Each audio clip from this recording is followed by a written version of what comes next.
का स्ट्रक्चर है।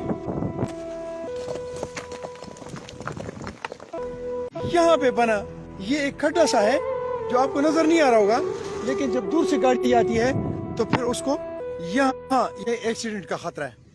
ये इतना बड़ा काम नहीं है, लेकिन हमारा डिपार्टमेंट इसमें नाकाम है। ये तो हुई एक कहानी। आइए मैं आपको आज की वो कहानी सुनाता हूँ जिस कहानी के लिए मैं आज यहाँ पे मौजूद हूँ। ये आप देख रहे होंगे सामने, इसके साथ यहाँ से एक दीवार बनाई गई थी जिसकी बुनियाद आपको शायद नजर आ रही होगी, और वो खड़ा हुआ पिलर आपको ये बता रहा है कि यहाँ पे ऐसी एक दीवार थी ताकि इस मट्टी को नीचे आने से रोके और ये पुल जो है ये बरकरार रहे।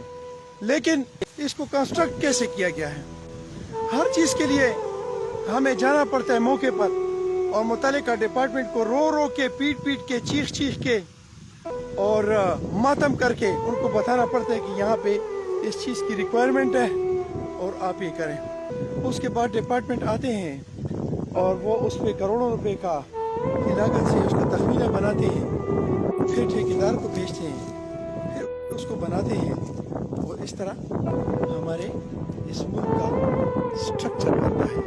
ये मेरी धरती का स्ट्रक्चर है।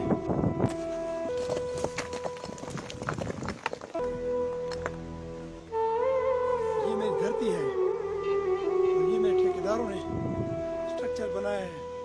आपके ठेकेदारों को भी सलाम, आपके कंसल्टेंट को भी सलाम, मुतालिका डिपार्टमेंट को भी सलाम। अगर इस किस्म की दीवारें बनाकर और पहली सफ में खड़े होकर अगर आप ये समझते हैं कि आप बख्शेंगे तो नेवर। और ये कौम, ये धरती के लोग आपके गिरेबान पकड़कर आपसे पूछेंगे कि आपने हमारे इस मुल्क का एक एक पैसा कैसे लगाया।